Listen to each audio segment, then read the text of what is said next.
ঘরের গেলাফ ধরে কানলেও আপনি আমাকে যে মিথ্যা অপবাদটা দিয়েছেন এটা মাফ হবে না যতক্ষণ না আমি মাফ করছি। ওনাকে অনেক ভালোবাসি, আমি ওনাকে অনেক ভালোবাসি, আমি আপনাদের বোন, জাস্ট আমি ওনাকে ফিরে পেতে চাই। সাম্প্রতিক পারিবারিক বিতর্কে সেই জনপ্রিয়তা ঘিরে তৈরি হয়েছে তীব্র আলোড়ন। শুরুতে স্ত্রী সাবিকুন নাহার সারা প্রথমবারের মতো স্বামী তোহার বিরুদ্ধে গুরুতর অভিযোগ তোলেন। তার দাবি, তোহা তার প্রাক্তন প্রেমিকা ও বর্তমানে বিমানবালা জারিন জাবিনের সঙ্গে পরকীয়ায় জড়িত। পাশাপাশি তোহার প্রতিষ্ঠানে ফ্রি মিক্সিংয়ের অভিযোগ তোলেন তিনি।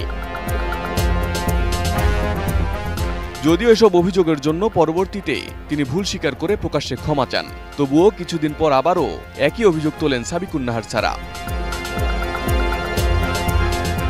অন্যদিকে আবু তোহা মোহাম্মদ আদনান তার স্ত্রীর সব অভিযোগ স্পষ্টভাবে অস্বীকার করেন। এমনকি আল্লাহর নামে কসম করে তিনি বলেন, হে আমার জাতি, শুধু এতটুকু বলতে চাই, আরশের মালিকের কসম, আমাকে গুছিয়ে একের পর এক মিথ্যা অপবাদ দেওয়া হয়েছে। কাবার রবের শপথ, আমি জিনাকার নই। মুহাম্মদের রবের কসম, আমি ব্যভিচারী নই। যার হাতে আমার প্রাণ, তার কসম, যেসব অভিযোগ আমার বিরুদ্ধে তোলা হয়েছে আমি সেগুলো থেকে সম্পূর্ণ মুক্ত। আমার কোনো পরনারীর সঙ্গে কোনো হারাম সম্পর্ক নেই। আপনি আমাকে যে মিথ্যা অপবাদটা দিয়েছেন এটা মাফ হবে না যতক্ষণ না আমি মাফ করছি। কথা কি বুঝতে পারছেন?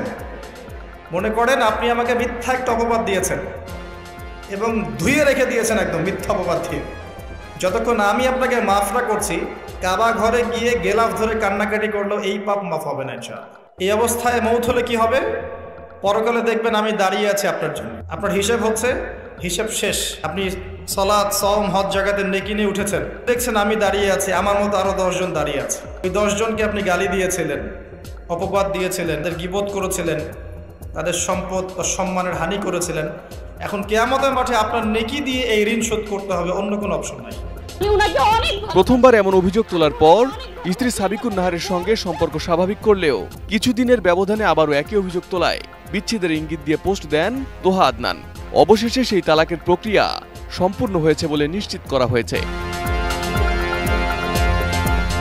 মঙ্গলবার ধর্মভিত্তিক ফেসবুক পেজ আলোর পথের এক স্ট্যাটাসে জানানো হয়, মুহতারাম আবু তোহা মোহাম্মদ আদনানের পারিবারিক বিষয়টি বরেণ্য উলামায়ে কেরামদের মাশওয়ারা ও তত্ত্বাবধানে সমাধান হয়েছে আলহামদুলিল্লাহ। তার প্রাক্তন স্ত্রী সাবিকুন নাহার সারাকে খোলা তালাকের প্রস্তাবনা দেওয়া হলে তিনি তা গ্রহণ করেন। দেনমোহর বিয়ের পরেই পরিশোধ করা হয়েছিল। উভয় পক্ষের দেনা পাওনা ও সন্তান সংক্রান্ত বিষয়গুলো আলেমদের নির্ধারিত সময়সীমা ও পরামর্শ অনুযায়ী পারিবারিক সম্মতিতে সমাধান করা হয়েছে। বর্তমানে তাদের মধ্যে কোনো বৈবাহিক সম্পর্ক নেই। আল্লাহ পাক শুধু পরম করুণাময়, অসীম দয়ালুই নন, বরং তিনি হচ্ছেন ন্যায় বিচারক।